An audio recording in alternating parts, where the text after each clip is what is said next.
হোয়াটসঅ্যাপে প্রবেশ না করেও আপনি যে কারো বড় কিংবা ছোট এসএমএস সিন করতে পারবেন। সে বুঝবেও না যে আপনি হোয়াটসঅ্যাপে প্রবেশ করে তার এসএমএস সিন করেছেন।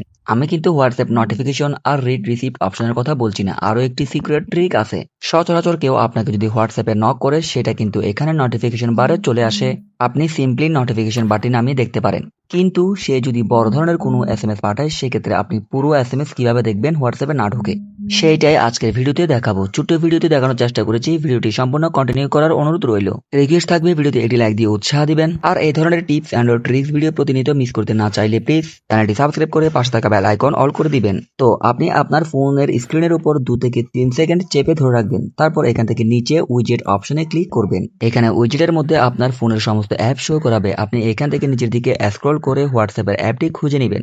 এক একজনের ফোনে কিন্তু এক এক রকম ভাবে আসতে পারে, সেটিংগুলো কিন্তু এখানেই আছে। যখনই আপনি হোয়াটসঅ্যাপের অপশনটা পাবেন তখন আপনি জাস্ট হোয়াটসঅ্যাপের উপর ক্লিক করবেন। অনেকের কিন্তু ঠিক এরকমই চলে আসতে পারে ক্লিক ছাড়াই। এবার আপনি এখান থেকে চেপে ধরে আপনার ফোনের স্ক্রিনে এনে যে কোনো জায়গায় বসাতে পারবেন। আবার আপনি চাইলে এটাকে বড় ছোটও করতে পারবেন।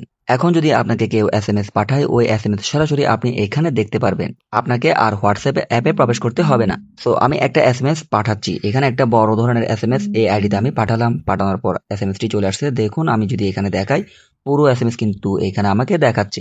যে যত এসএমএস পাঠাক না কেন এখানে কিন্তু সব এসএমএস চলে আসবে। কিন্তু আমি অফলাইন, সে ভাববে আমি হোয়াটসঅ্যাপে প্রবেশ করিনি। ট্রিকটা কেমন লাগলো অবশ্যই কমেন্ট করে জানাবেন। সামনে এই ধরনের আরো ইন্টারেস্টিং ভিডিও আসতেছে, চ্যানেলটি সাবস্ক্রাইব করে রাখুন, আপনারই উপকার হবে।